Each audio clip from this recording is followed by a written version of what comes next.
Você não acha estranho? Temos achado muitas coisas estranhas. Nós vivemos o tempo das coisas estranhas. Me parece que tudo é estranho. Mas eu me refiro estranho aos planos de Deus, aos projetos de Deus. Estranho ao que Deus disse que nós deveríamos fazer. Estranho ao modelo de Deus. As coisas andam muito estranhas. Você é de uma igreja cristã? E o quanto você conhece sobre a volta do Senhor Jesus? Nada. Isso não é estranho?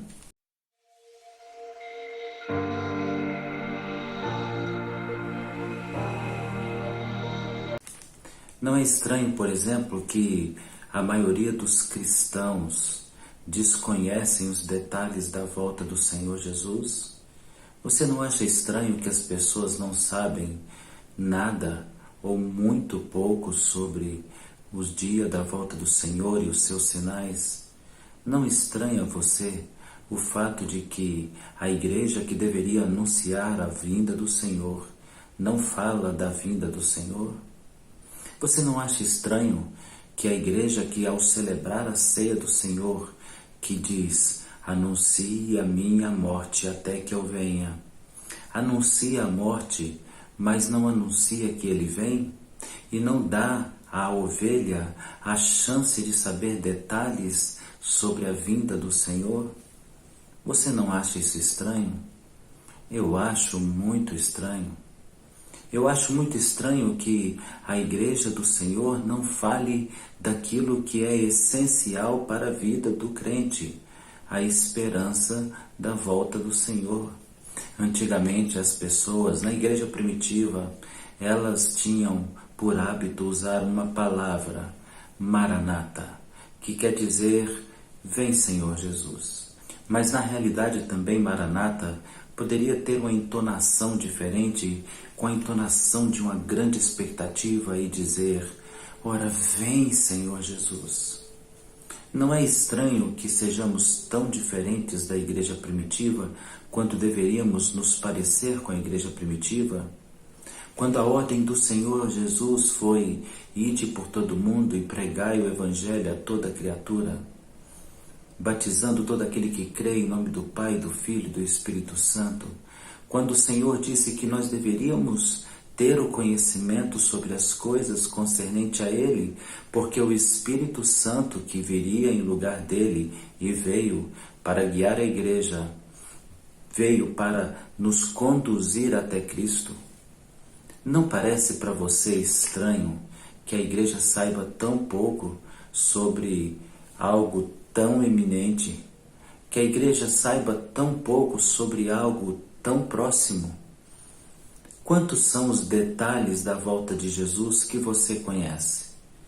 Qual é o percentual do cumprimento das profecias sobre a volta do Senhor Jesus que já estão se cumprindo? Você conhece?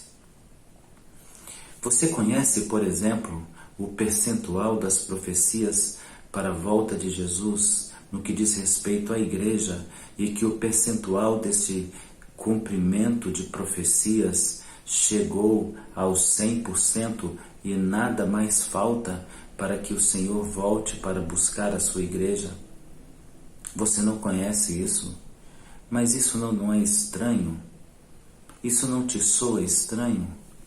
Não te soa estranho não saber que faltam de todas as profecias apenas 1% de tudo aquilo que deveria se cumprir sobre a volta do Senhor Jesus, e que tudo aquilo que falta se cumprir diz respeito exatamente ao período do governo do Anticristo?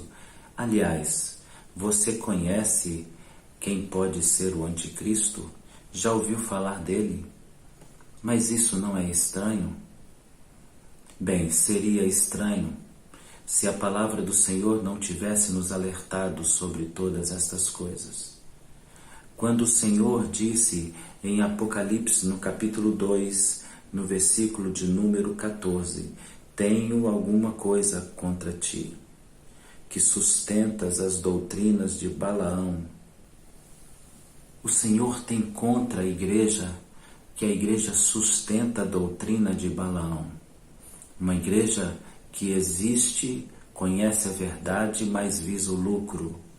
Uma igreja que existe, conhece a verdade, mas tem o seu coração atraído por um Deus chamado dinheiro.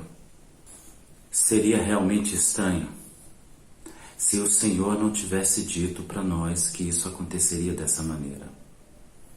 Em Lucas, no capítulo 18, no verso 8, o Senhor diz: vindo o Filho do Homem, porventura encontrará fé na terra?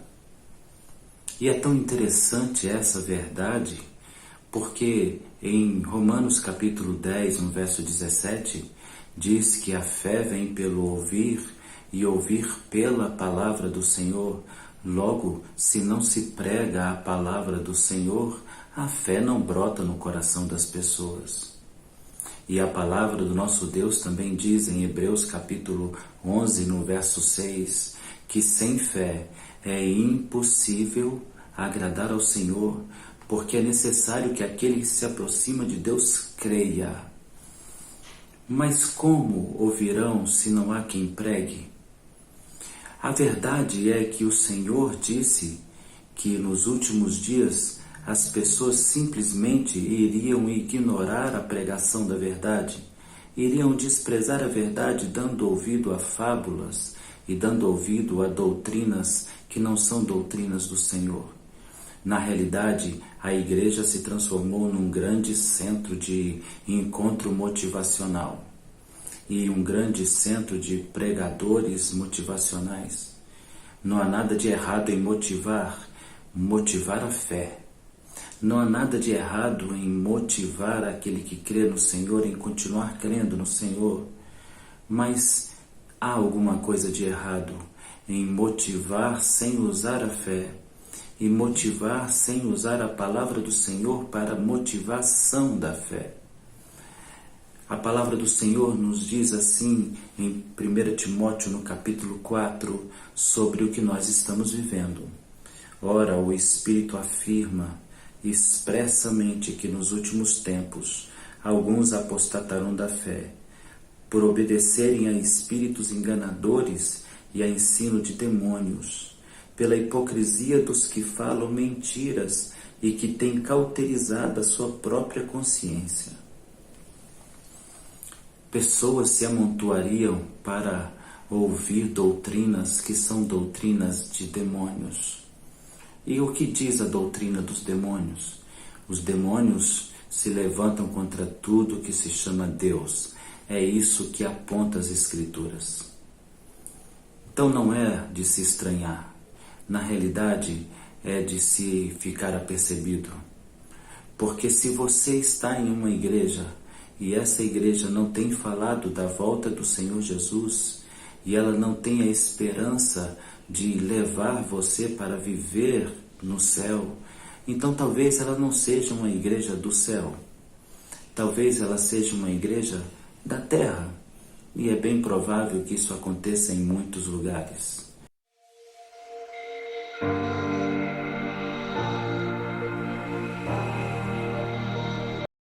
A palavra do Senhor nos alerta que deveríamos saber detalhes da volta do Senhor. E você deveria se despertar para saber verdades da volta do Senhor.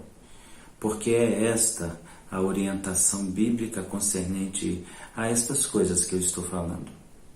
Você deveria estar cheio de esperança de que o Senhor breve voltará. Ao invés disso, estamos temerosos, estamos ansiosos, angustiados.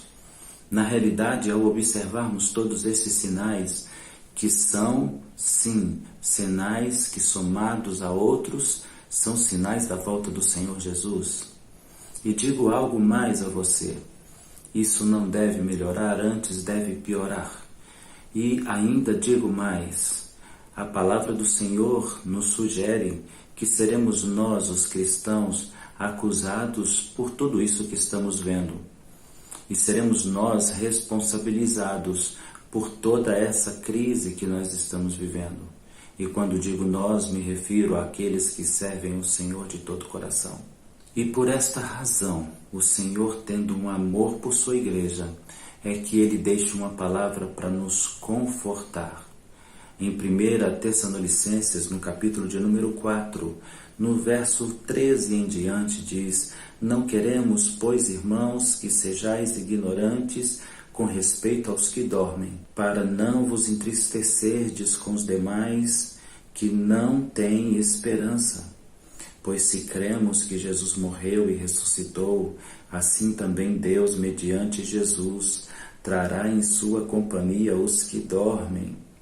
Ora, ainda vos declaramos por palavra do Senhor isto: nós, os vivos, os que ficarmos até a vinda do Senhor, de modo algum precederemos os que dormem. Porquanto o Senhor mesmo, dada a sua palavra de ordem, ouvida a voz do arcanjo, ressoada a trombeta de Deus, descerá do céu, e os mortos em Cristo ressuscitarão primeiro. Depois nós, os vivos, os que ficarmos, seremos arrebatados juntamente com eles, e nas nuvens, para o encontro com o Senhor nos ares. Assim estaremos para sempre com o Senhor. E o apóstolo termina de maneira espetacular: consolai-vos, pois, uns aos outros com estas palavras. Consolai uns aos outros com estas palavras. Maranata. Todos esses sinais que estamos vendo são o anúncio de que o Cristo breve virá. Muito mais perto está agora de nós, como disse o apóstolo Paulo, do que no passado. Passado todos estes anos, os sinais agora são muito mais intensos, muito mais vívidos, muito mais reais. E passado mais tempo, desde a ressurreição de Cristo, estamos agora muito mais perto de estar com o Senhor. Então não estranhe o tempo do fim, porque o tempo do fim é o tempo em que uma igreja, instituição, se coloca sobre a igreja verdadeira, remanescente. A igreja, instituição, é a igreja poderosa do fim, que silencia a voz do profeta e que o coloca em um canto e diz a ele: não fale isso, você está atrapalhando o crescimento de nossa igreja. A igreja do fim é a igreja institucionalizada, é a igreja que se preocupa, como diz a palavra do Senhor, com a profecia de Balaão, de falar aquilo que dá lucro, de falar aquilo que dá uma boa e rentável oferta. Não se assuste, você está simplesmente vivendo o final dos tempos. E se você não estava preparado para isso, eu quero te dar uma dica: prepara-te, porque breve veremos o Senhor vindo sobre as nuvens com poder e grande glória. Não se assuste, antes prepara-te para a vinda do Senhor Jesus.